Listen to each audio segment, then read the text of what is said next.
ಕಲಬುರಗಿ ಜಿಲ್ಲೆಯ ಯಡ್ರಾಮಿ ತಾಲೂಕು ವಿಜೇರಿ ಗ್ರಾಮ ಪಂಚಾಯಿತಿಯ ಅಮೃತ್ ಸರೋವರ ಆವರಣದಲ್ಲಿ 78ನೇ ಸ್ವಾತಂತ್ರ್ಯ ದಿನಾಚರಣೆಯನ್ನು ಮಾಡಲಾಯಿತು. ರಾಷ್ಟ್ರಗೀತೆಯನ್ನು ಹಾಡುವುದರ ಮೂಲಕ ಧ್ವಜಾರೋಹಣವನ್ನು ಮಾಡಲಾಯಿತು.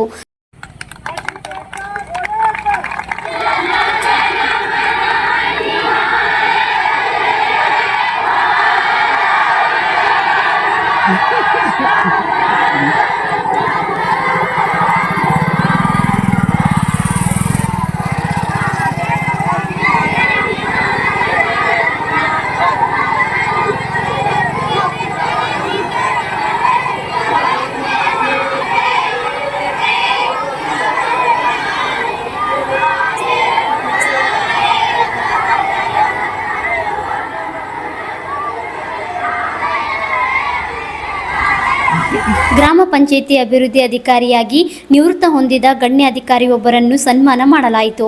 ವಿದ್ಯಾರ್ಥಿಗಳನ್ನು ಸನ್ಮಾನಿಸಲಾಯಿತು. ಶಾಲಾ ಮಕ್ಕಳು ಸಾಂಸ್ಕೃತಿಕ ಕಾರ್ಯಕ್ರಮವನ್ನು ನೆರವೇರಿಸಲಾಯಿತು.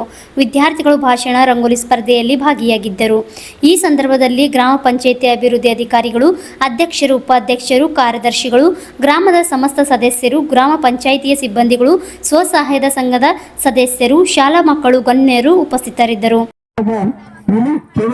ಕೆಲವೊಬ್ಬರು ಮಾತ್ರ ಪಾಲ್ಗೊಳ್ಳೋದಲ್ಲ, ಇದು ಗ್ರಾಮದ, ಇದು ರಾಷ್ಟ್ರದ, ಇದು ಎಲ್ಲ ವ್ಯಕ್ತಿಗಳು ಪಾಲ್ಗೊಂಡಾಗ ಮಾತ್ರ ಅದು ಸಂಪೂರ್ಣವಾದ ಒಂದು ಯಶಸ್ಸನ್ನು ಕಾಣಕ್ಕೆ ಸಾಧ್ಯ. ಹೀಗಾಗಿ ನಮ್ಮೆಲ್ಲರಲ್ಲೂ ಒಂದು ರಾಷ್ಟ್ರೀಯ ಭಾವನೆ, ರಾಷ್ಟ್ರೀಯ ಐಕ್ಯತೆಯ ಭಾವನೆ, ರಾಷ್ಟ್ರೀಯ ಒಂದು ಪರಂಪರೆಯ ಬಗ್ಗೆ ಸಂಪೂರ್ಣವಾದ ಒಂದು ನಮ್ಮದೇ ಅಂತ ಒಂದು ಅರಿವು ಅಲ್ಲಿ ನೋಡ್ಲಿಕ್ಕೆ ಅತ್ಯಂತ ಅವಶ್ಯಕ. ಹೀಗಾಗಿ ನಾವೆಲ್ಲರೂ ನಮ್ಮ ಪರಂಪರೆ. Bureau report RJ32 news, Yadrami.